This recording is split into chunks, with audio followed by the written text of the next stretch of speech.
Success education সেন্টারের পক্ষ থেকে আমার এই সেন্টারে যে সমস্ত ছেলেমেয়ে তোমরা পড়াশোনা করছো এবং যারা ভিডিও দেখছো, তোমাদের সবাইকে স্নেহাশিস জানাই। আমি আজকের ষষ্ঠ শ্রেণীর ইতিহাসের তৃতীয় পর্যায়ক্রমিক মূল্যায়ন এবং এই ফাইনাল পরীক্ষার কিছু সাজেশন তোমাদেরকে দিচ্ছি। এই সাজেশনগুলো নিয়ে যদি তোমরা পড়াশোনা করো, আশা করি তোমাদের ইতিহাস সাবজেক্টের উপরে নাম্বার তুলতে কোনো সমস্যা হবে না। আমি প্রত্যেকটা বইয়ের পেজ ধরে ধরে সাজেশনগুলো দিচ্ছি, তোমাদের সুবিধা হবে। কারণ দেখেছি আমরা শুধুমাত্র ইতিহাসের কোশ্চেনগুলো দিয়ে দেওয়ার পরে অধিকাংশ ছেলেমেয়ে কিন্তু তারা সাজেশনটা বই থেকে খুঁজে পায় না, ফলে তাদের একটু সমস্যা হয়। তো সেদিকে তাকিয়ে কিন্তু আমি বইয়ের পেজ ধরে সাজেশনটাকে তোমাদের সামনে তুলে ধরার চেষ্টা করছি।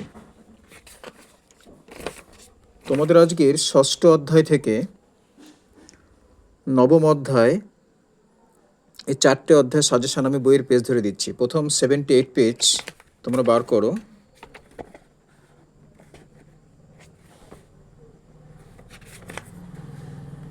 এই 78 পেজের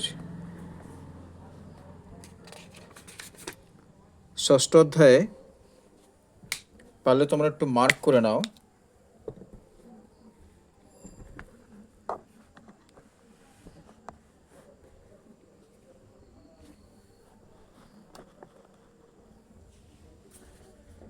দেখতে পাচ্ছ সাম্রাজ্য কি, সম্রাট কে, এটা হচ্ছে পেজ নম্বর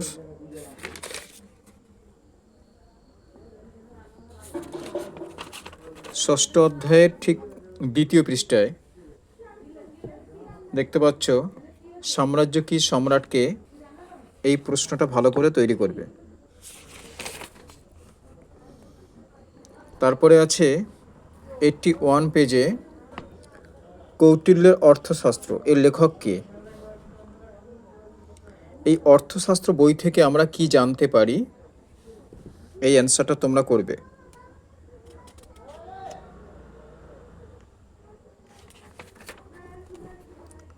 তারপরে 83 পেজে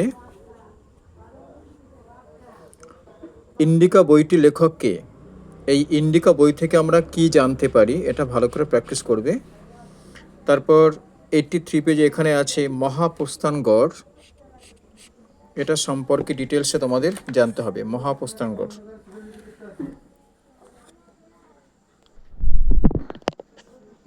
ঠিক আছে। তারপরে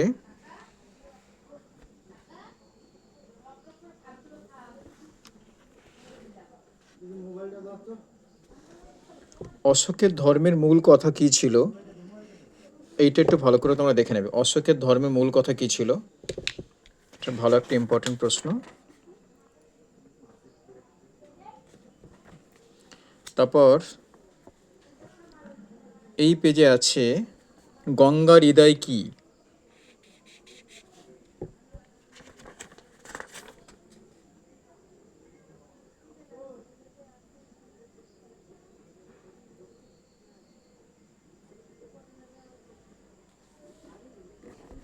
তারপরে 89 পেজে নাসিক লেখ থেকে আমরা কি জানতে পারি, এটা ভালো করে করতে হবে।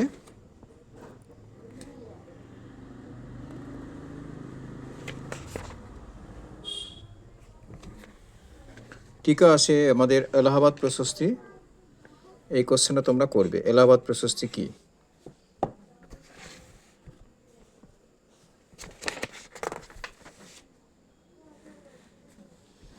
বাণভট্টের হর্ষচরিত থেকে আমরা কি কি জানতে পারি, পেজ নাম্বার 95।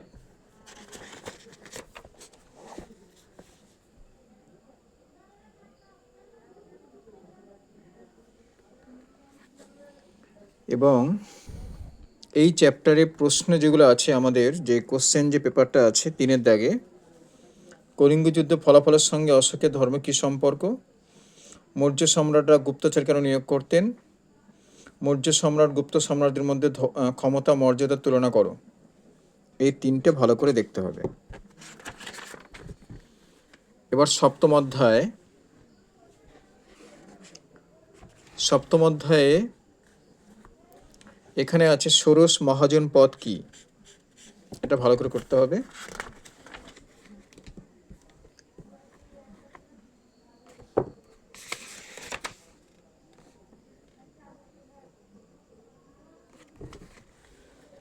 তারপরে 102 পেজে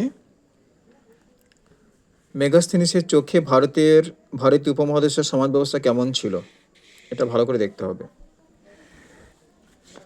সুদর্শন রথ কি, 103 পেজে।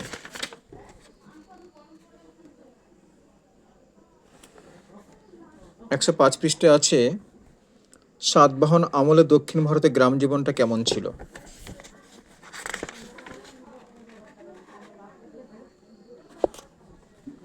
107 পৃষ্ঠায় বণিক গ্রাম কাকে বলে।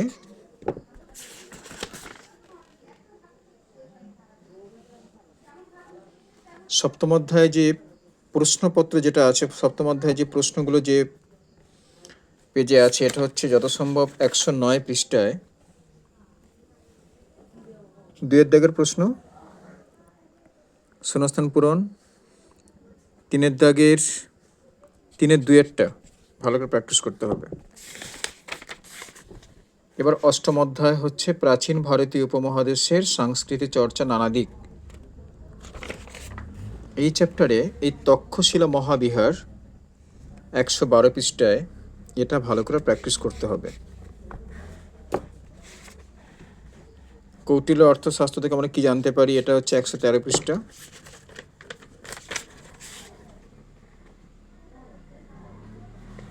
রামায়ণ মহাভারত থেকে আমরা কি কি জানতে পারি এবং রামায়ণ মহাভারতের লেখককে,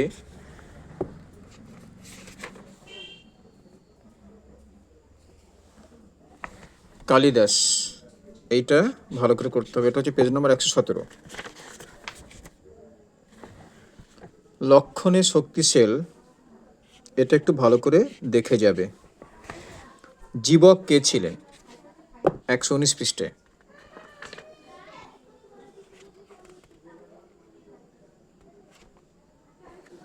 প্রাচীন ভারতে পরিবেশ চিন্তা কেমন ছিল, এটা ভালো করে দেখতে হবে।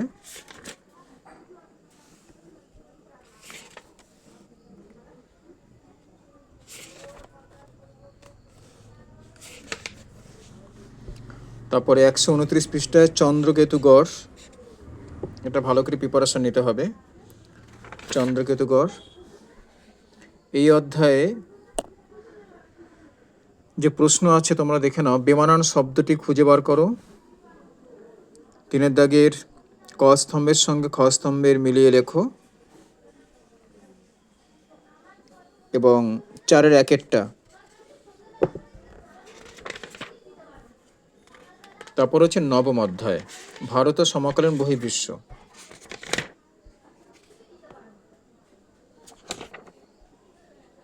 এখানে মিনান্দারটা একটু ভালো করে দেখে যাবে তোমরা। মিনান্দার,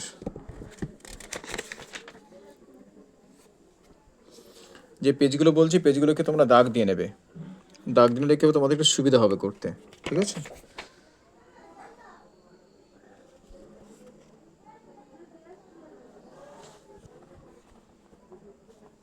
এখানে একটু খেয়াল করো, 143 পৃষ্ঠায় ঠিক এখানে আছে ইরিথ্রিয়ান সাগর এবং Periplus of the Erythraean sea, এর লেখক কে, এইটা একটু ভালো করে দেখা যাবে।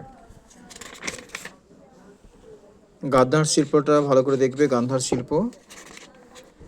তারপর আমাদের 144 পৃষ্ঠার তাম্রলিপ্ত বন্দরটা ভালো করে দেখতে হবে।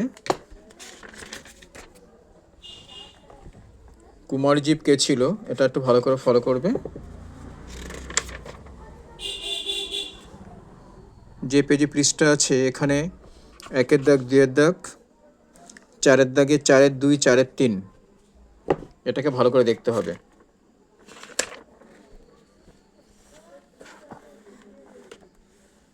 এই হচ্ছে পুরো আমাদের ষষ্ঠম শ্রেণীর সাজেশন, তোমরা একটু ভালো করে ফলো করো সবাই। ওকে, থ্যাংক ইউ।